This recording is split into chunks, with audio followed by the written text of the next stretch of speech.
Hello viewers, welcome to IT System Admin and Information Technology Learning Tutorial channel for you.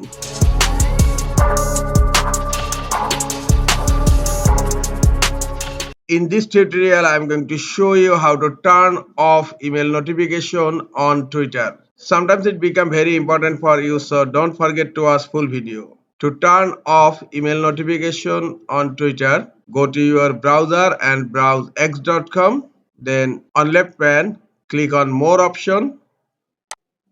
Click on Settings and Privacy. Under Settings, click on Notifications. Here you will find two options, one Filters and another one is Preferences. Click on Preferences, then click on Email Notifications, and here email notifications is turned on right now. Just click here to turn it off.